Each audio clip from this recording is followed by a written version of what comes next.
وربنا لذة ربه الله تعالى للبشر والعافية ہے محترم بھائی خدا کی زندگی میں انسان نفس سے حالت نہیں ہوتا لیکن جو انسان گناہ کرتا ہے پھر اپنے خطاؤں کی اپنی گناہوں کی معافی اللہ رب العزت سے نہیں مانگتا تو وہ ہلاکت میں گزرتا ہے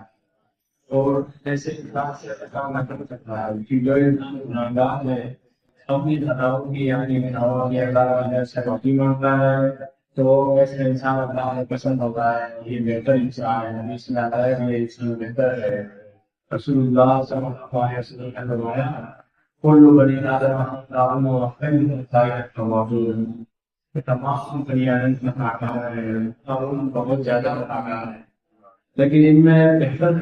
بہتر انسان وہ ہے جن سے گناہ ہو جاتا ہے اور اللہ جب سے اپنے گناہوں کو معافی مانگتا ہے یہ انسان بہتر ہے لیکن انسان سے گناہ ہو گئی بہت زیادہ ایسی کرتا ہے کہ میں صبح یہ کام نہیں کروں گا اللہ سے معافی مانگے گا کام چھوڑ دے اللہ مجھے تو سے معاف کر دے گا وہ ایسے معاف کرنے کا کہ اس نے کبھی یہ گناہ کی بھی نہیں جو توبہ کی گناہ کرنے توبہ کی معافی مانگنے والا انسان ہے اس کا کام محبت کرتا ہے جب حدیث میں آتا ہے کہ ایک انسان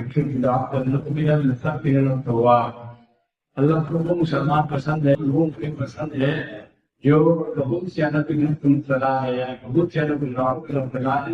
اور اپنے گناہوں کے وجہ سے معافی مانگتا ہے انسان سے گناہ ہو گئی مدد کیا کہ مجھے پیش ہوا یا مجھے معاف کر دیں تو ایسے انسان کو اللہ پسند کرتا ہے اللہ تعالیٰ نے فرمایا استجب لکم کہ نبی میرے بندوں سے کہو کہ مجھے پکار کر کے دیکھو میرے پاس آؤ گناہوں کی معافی معاف کر دے